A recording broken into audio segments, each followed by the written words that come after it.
Right, we are so back. So you have hopefully watched the video about the kind of big historical moments that have shaped modern criminal justice systems and practices. So in this video, we'll talk about the influence of philosophy and ethics. So we do kind of hit some overlapping time periods with, like, we talked about the history. These people fall at different periods in that history, right? But all the same, their ideas do have a lot of influence on the system that we know today, right? So the philosophical ideas and ethical considerations have profoundly shaped criminal justice, guiding concepts of fairness, punishment, and the rights of individuals within our society.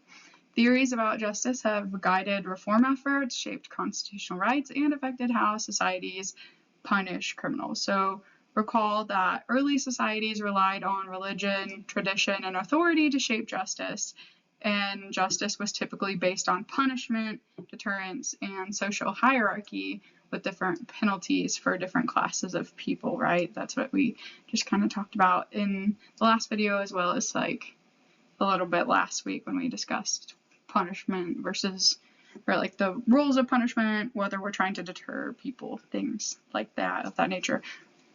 So what do all of the big thinkers have to say about that? Well, I'll tell you. So we have some ancient philosophers. First, Plato, who believed that justice was about maintaining harmony in society. So he argued that laws should reflect the natural order, with rulers governing wisely and warriors protecting the state, and then the common people should just be following the law. He saw criminal offenders as people who had fallen out of balance and was really supportive of rehabilitation over punishment. So talking about, hey, well, like maybe people just need help, right? Aristotle, also a Greek philosopher, who believed that justice came in two forms. So first we have distributive justice, which includes the fair distribution of goods and rights, and then corrective justice, which used punishment to restore balance once laws were broken or rights were violated, things like that. So his ideas influenced later legal developments, particularly regarding the idea that punishment should be proportional to crimes. And then finally, Cicero, a Roman philosopher who favored natural laws. So this includes the idea that laws should reflect moral principles that apply to all people, regardless of government authority. So his work laid the foundation for the idea that laws should serve the people rather than the rulers. So really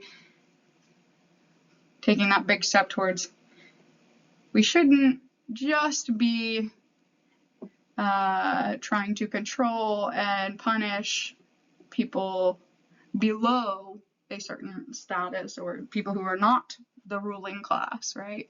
It should apply to everyone, and it should work to protect everyone, especially those who are not in the ruling class. So those are our old boys, our ancient guys, Plato, Aristotle, and Cicero. All right, and then we move into the Enlightenment kind of period in terms of people, philosophers, and thinking about justice. These guys. Oh, they look like different fonts of the same person. But they're our Enlightenment thinkers. They completely kind of changed legal philosophy. So we have John Locke, Montesquieu, Cesare Beccaria, and Jeremy Bentham. They all argued that laws should be based on reason rather than tradition or religious doctrine, and these ideas directly influenced things like the U.S. Constitution, the French Revolution, and modern legal principles. So John Locke argued for justice as a social contract. He believed that people are born with natural rights, including life, liberty, and property. So he argued that governments exist only to protect those rights, and any government that fails to do so is illegitimate. His work influenced protections such as due process, protection from arbitrary imprisonment, and trial by jury. His ideas helped shape modern democracies, ensuring that criminal laws were based on protecting citizens rather than controlling them. So protection over control. He also influenced the idea that punishment should be justified by the harm done to society, not just by the ruler's will. Montesquieu, please correct me if you know French and you think it is pronounced otherwise. He advocated for the separation of powers. So he argued that power must be divided to prevent tyranny. He promoted the fair handling of criminal justice matters and the use of checks and balances. His ideas influenced things like the US Constitution, where we see police, courts, and corrections operating independently to prevent the abuse of power. Cesar Beccaria, he published one of the most influential pieces in criminal justice history, in which he criticized torture, the death penalty, and excessive punishments, and he argued that justice should be rational and not based on revenge. He believed that punishments should be swift, certain, and proportional to the crime, not unnecessarily cruel. And torture was ineffective and inhumane since it forced false confessions. He also argued that the death penalty was not an effective deterrent and should be abolished, and that laws should be clear and consistent so that people know what is legal and what is illegal.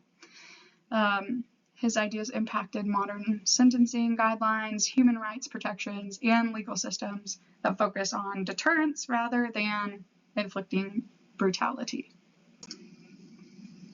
Jeremy Bentham introduced utilitarianism, which is the idea that laws should create the greatest happiness for the greatest number of people. He believed that punishment should only be used when it improves society, prevents crime, or reforms the offender. He argued for proportional punishments, rehabilitation, and prison reform. Specifically, he designed a new type of prison called the panopticon, where inmates would be under constant observation, making them behave better. So here you can see what the panopticon design looks like. So you have a guard stand in the middle and then all of the cells around the guard stand. So at any point in time, like, prisoners can be seen and hopefully then behave because they're being watched. So back to our guy. His ideas really influenced modern corrections or correctional systems, probation systems, and alternative sentencing movements. So those are our big philosophical thinkers, influencers, if you will, influencers of their time. So together they were able to make huge kind of moves in the way that the criminal justice system, especially in the US, ultimately has kind of come to exist in its current form.